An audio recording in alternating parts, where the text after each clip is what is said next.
AITA for calling an ambulance, which got my coworker fired. This got removed from AITA, so posting here.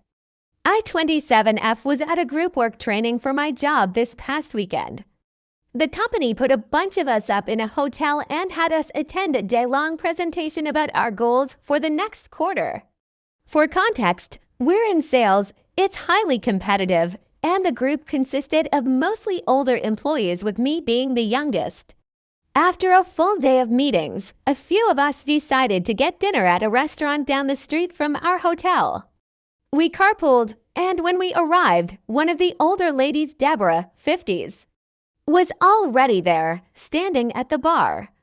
We invited her to join us for food, but she declined, and we moved on with our night. I had 2 beers with dinner, so I'm not judging, but as we finished our meal, it became clear that Deborah was plastered. She was stumbling even though the ground was level and slurring pretty badly. As we left, Deborah came outside with us and reached for her keys. I immediately stopped her and said I'd drive her back to our hotel. She agreed, but as she went to grab the passenger door handle, she missed and fell straight back onto the pavement, hitting the back of her head. I don't mean to be gross, but it sounded like someone dropped a carton of eggs. I checked, and not only was she passed out, but she was bleeding from her head. Everyone panicked, and I grabbed my phone to call 911. One of the younger guys stopped me and said, "Help me get her in the car. We'll get her room key out of her purse and just put her in bed." I was bewildered and said, "But she has a head injury. She's bleeding. What if she cracked her skull?" I'm no doctor, but if you go to sleep with a head injury, don't you not wake up?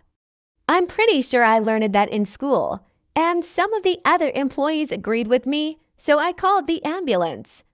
Paramedics took Deborah to the hospital, and she survived, though she was in really bad shape when I checked up on her the next day. Here's where I may be the asshole. Our managers found out that Deborah was hospitalized for overdrinking while technically at a work function, and they fired her on the spot. Everyone also found out that I was the one who insisted on calling an ambulance. The older employees are all saying I did the right thing and that she could have died, but the younger ones are calling me a snake and saying I got her fired on purpose because she was competition. AITA.